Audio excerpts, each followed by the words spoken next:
Welcome to the worship services of the First Missionary Baptist Church in Huntsville. We're striving to become one of the most loving churches in all the world. Please join us now for a portion of our worship service. And so today, the Spirit deems it befitting for us to stop off in Persia again and visit with Daniel and allow him to help us to understand that true praying leads to true victory. Real praying leads to real victory. First of all, let us observe the context of Daniel's prayer. These particular prayers that Daniel prayed, and this particular prayer that he prays in this text, grew out of Daniel's being promoted by King Darius. When you read verse 3 of this chapter 6, it speaks of how the king really desired in his heart to place Daniel over the whole realm of the kingdom.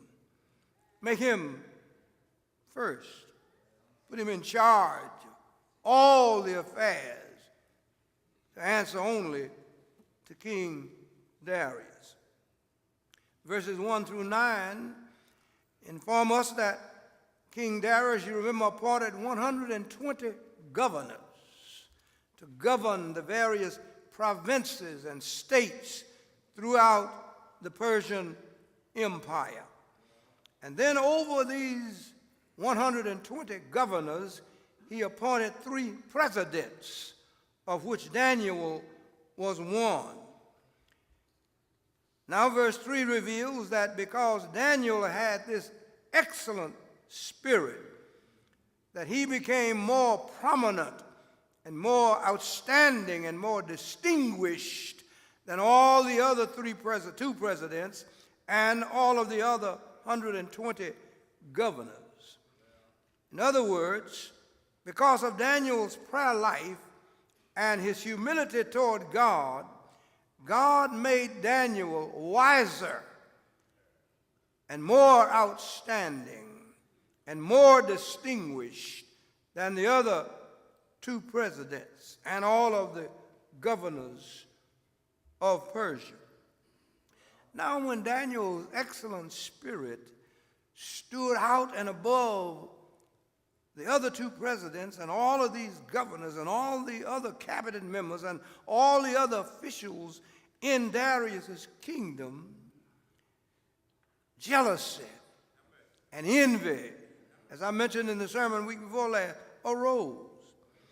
These 120 governors and these 2 presidents became envious of Daniel and began to conspire and plot to get him thrown out, to get him out of his position of leadership.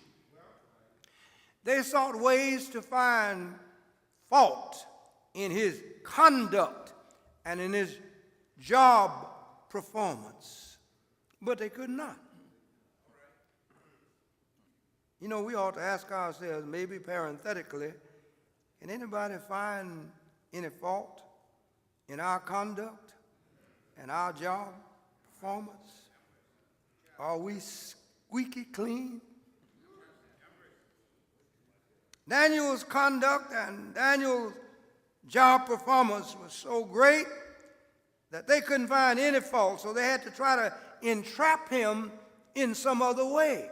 So they decided to set up a trap based on his devotion to his God.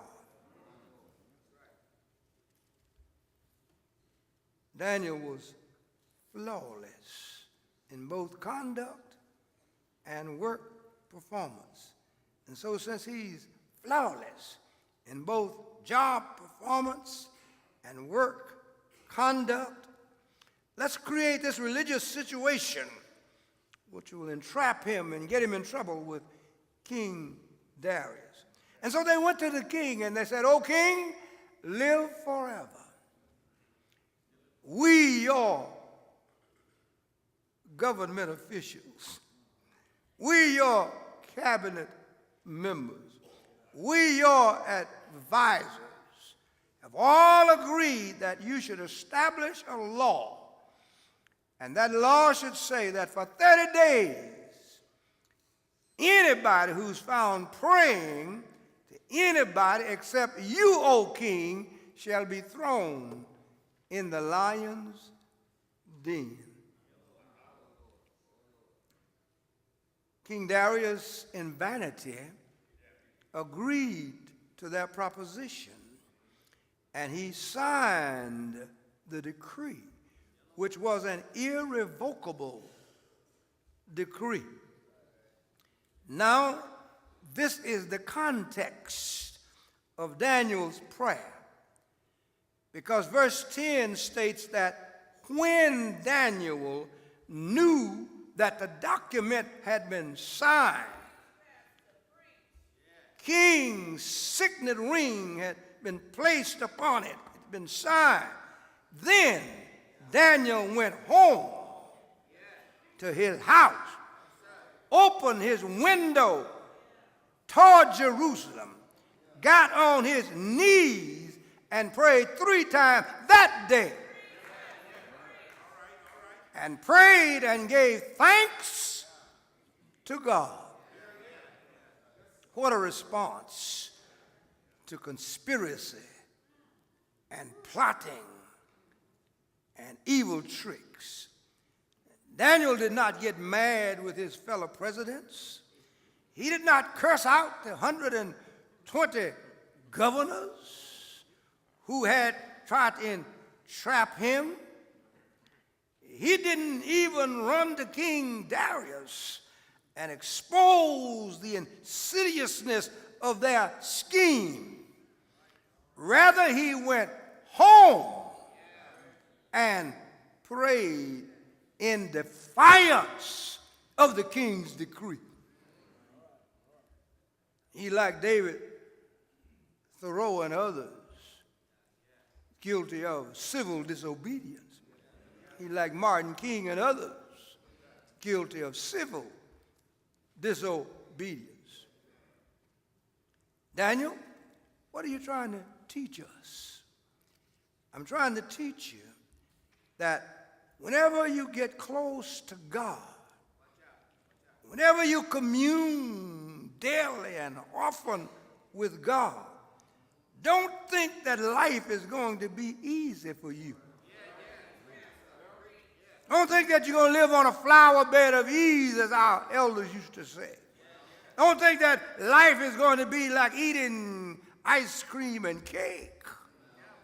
No, sometimes when God promotes you, Satan and his imps will seek to demote you. They will set up schemes and plots and conspiracy to bring you down. But don't let them get you down. Don't let them discourage you from doing right and maintaining your excellent spirit. Don't let them rob you of your integrity. Hold on, like Job, to your integrity in spite of adversity. When the going is tough, head for your praying ground. That's what Daniel did. Notice, if you will, Daniel's place and posture of prayer. He went home to pray. He had been praying up in that upper chamber of his house for many, many years and many, many days because it was quiet, peaceful up there. He found that to be a good room to be in, to open the windows toward Jerusalem, his homeland, where he had learned about his God in the context of Jerusalem. And he'd open the window and pray toward Jerusalem every day, 3 times a day. He went to his well-known spot. Every true Christian has a regular spot where you love to go to pray. Every true Christian has a spot where you love to go pray. I don't mean you just have one spot, but you have a particular spot where you love to go and pray. It's become an area of familiarity, but also an area of sacredness.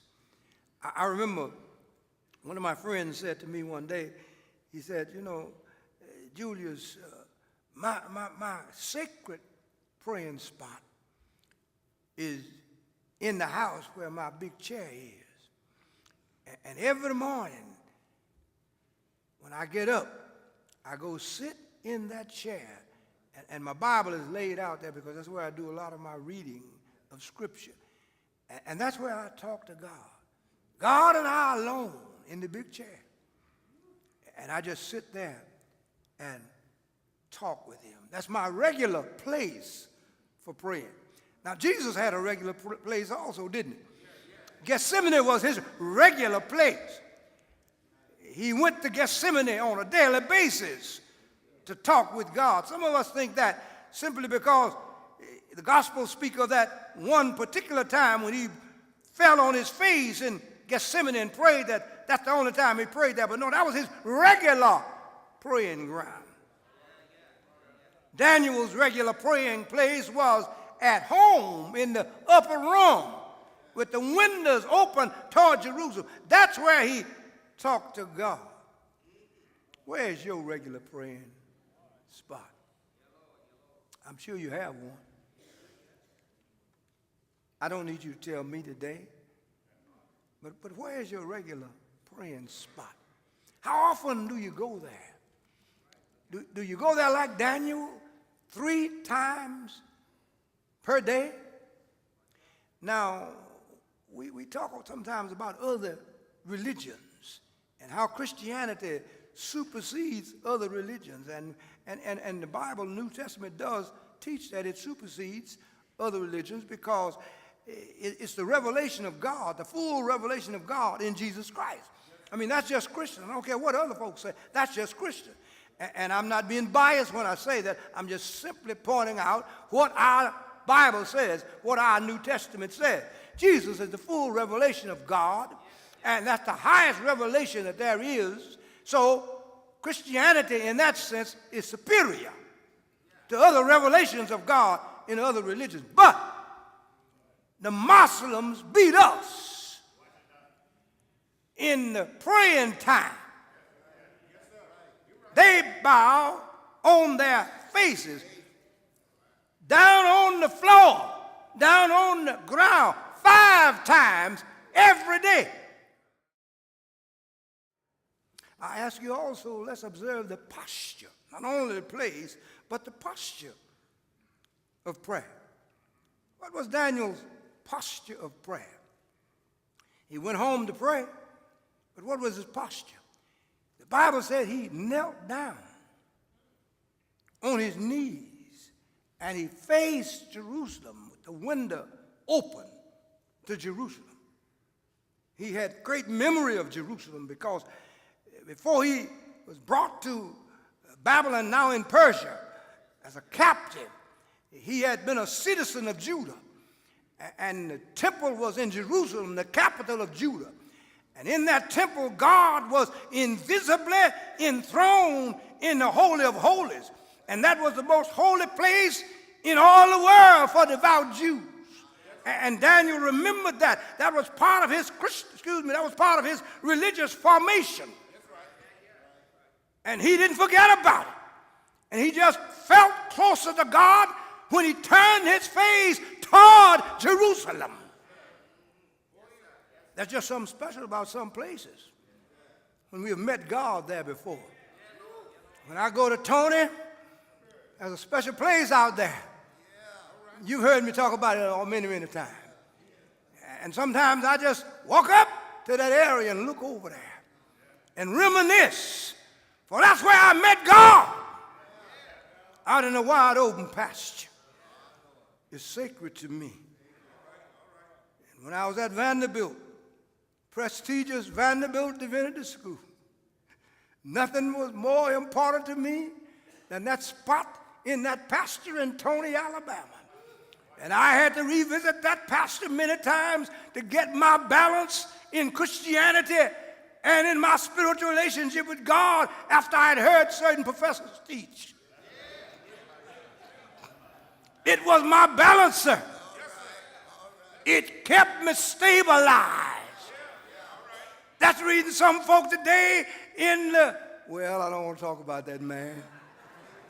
In certain houses can't be stable is because they don't have a stabilizer.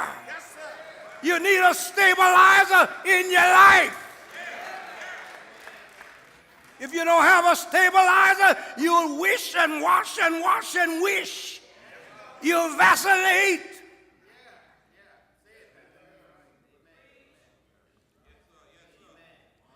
Daniel's posture was he knelt upon his knees, faced Jerusalem, and talked with God.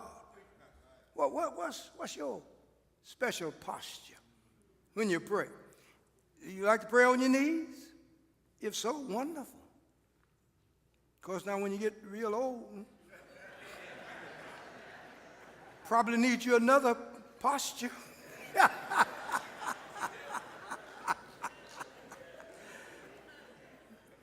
You bow on your knees, wonderful, wonderful. Good posture.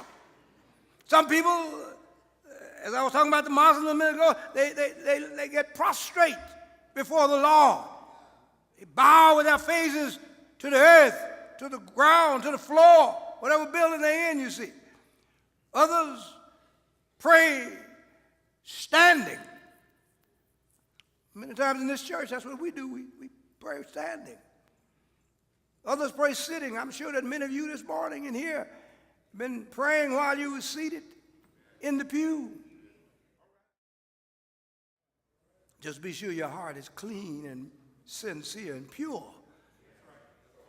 God will hear you. Notice also the regularity of prayer. Not only the place of prayer, Daniel went to his home in his upper room. Posture of prayer, he knelt. But notice the regularity of prayer. He said, when you read the scripture, said he did it 3 times that day. King's edict said, don't pray at all except to the king. But Daniel prayed 3 times that day after he heard about the decree being signed. 3 times that day to his God. That's courage. That's strength in the Lord. In defiance of the king's edict, the man prays 3 times during that day. Now, today we have no such law that says that we can't pray 3 times a day or 5 times a day or whatever many times we want to pray. But with no law, some of us still don't pray. I mean, no law against praying. That's why we ought to read more often about the saints who've been under pressure, under trials, and under tribulations, and under difficult circumstances, and still prayed. That ought to give us inspiration and courage to pray more often, even in defiance of those who don't want us to pray. We need to remember that Jesus prayed regularly. The night before he chose his disciples, you know what the Bible says? He prayed all night long. Have you ever prayed all night long? I just confess to you today, I don't ever remember praying all night long. I stayed up in school one time all night long, but I wasn't praying. I was writing a term paper because I was behind. I drank black coffee and wrote all night long. 8 o'clock the next morning, I had that paper ready, passed it in, and went back to the dorm and went to bed. But I've never prayed all night long. That's embarrassing.